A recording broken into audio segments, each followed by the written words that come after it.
Olá, tudo bem? Meu nome é Igor Taironi, eu sou aluno do Programa de Pós-Graduação em Educação da UESB e membro do GPENDEC. E agora a gente vai falar um pouco sobre o panorama internacional, né, do coronavírus, da Covid-19. Para fazer essa discussão, uma primeira coisa que a gente precisa perceber, como era o mundo há uns 10 anos atrás? Vamos colocar assim um tempo largo, né, para discussão. Antes da ascensão da extrema-direita ao poder, aqui no caso de países relevantes politicamente, como é o caso da Inglaterra, do Brasil, do México, dos Estados Unidos principalmente, tínhamos países que cooperavam mais.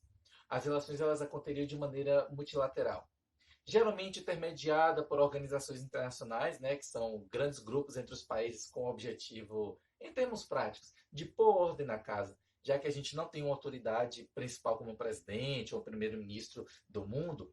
Então esses países eles aceitam se unir a organizações com o objetivo de levar ganhos para todos, né? De maneira que todo mundo ganha aqui em uma área, outro em outro, principalmente comércio, e também organizações que cuidam de paz e de saúde, né? Como é o caso da OMS. Então, assim, antes da ascensão da extrema-direita, os países eles cooperavam mais. Agora que a extrema-direita ascendeu, países importantes eles se preocupam em fazer relações mais bilaterais, ou seja, escolhe isso aqui na tentativa de maximizar esses ganhos. E no Brasil é uma questão mais emblemática que me deixa muito preocupado. Por exemplo, o Ministério das Relações Exteriores, né? O Itamaraty. Para escolher o diplomata do Brasil, geralmente eram critérios muito rigorosos, eram escolhidos até por hierarquia, diplomatas que estavam lá dentro que tinham assim determinado, tinham bastante conhecimento ou que possuíam boas habilidades de diplomacia, muitas vezes indicada pelo próprio ministério, né? Os que tinham mais capacidade. E agora o presidente escolheu um diplomata que, inclusive, não acredita em globalização, que é tudo um grande complô comunista do mundo. E, assim, engraçado, o fascismo, ele sempre precisa da criação de um inimigo comum, né, entre as pessoas para se manter vigorando. Então, nós temos esse problema. E isso gera um precedente muito perigoso. E além de gerar um panorama perigoso, percebemos que perdeu-se essa noção do que é ser cidadão do mundo, do que é integrar um todo. Isso complicou e complica bastante a nossa vida. Quando nós temos um presidente que desrespeita as, as recomendações mais básicas da OMS, que inclusive são seguidas por vários países. E eu vou abrir um parêntese aqui para falar, por exemplo, o primeiro-ministro lá da Inglaterra, ele desacreditava do isolamento, ele desacreditava o sistema público de saúde até que ele adoeceu e ficou grave na UTI e hoje ele defende o isolamento e defende o sistema de saúde. Então, assim, ele precisou passar por isso para acreditar nas recomendações que eram OMS, por exemplo.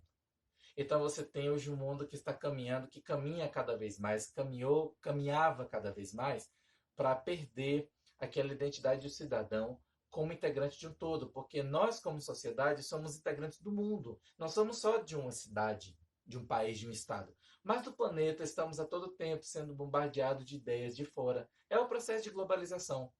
E perdeu-se essa identidade para troca de valores, como podemos dizer, como vemos por aí, de acreditar que tudo é uma questão comunista e de que nós, ter essa relação de inimigo do mundo e é esse o problema. E por isso que estamos assim, não é nada animador o que vemos por aí.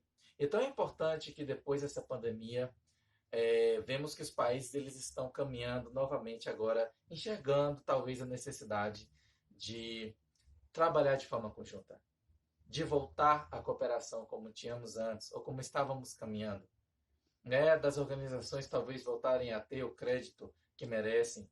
Por exemplo, temos países que são bons em pesquisa, que têm um bom investimento em pesquisa, um bom investimento em logística, em fornecimento de insumos básicos. E talvez será que não seria o momento de voltar com essa relação de cooperação, de que tenhamos novamente a noção de que a sociedade ela é global. A todo tempo a influência é de maneira internacional, é global. Se não, podemos voltar talvez novamente ao panorama que tínhamos na gripe espanhola, que mais de 50 milhões de pessoas morreram, porque não tínhamos ainda essa noção, ainda não havia se consolidado a globalização como temos hoje. E hoje nós temos internet, temos transportes rápidos, várias possibilidades de manter um processo de integração que não tínhamos antes e tivemos 50 milhões de mortes. Então é importante repensar esse contexto, para que nós não repitamos o contexto sombrio que tínhamos antes. Então, devemos nos enxergar novamente como uma sociedade global. Ok? Muito obrigado.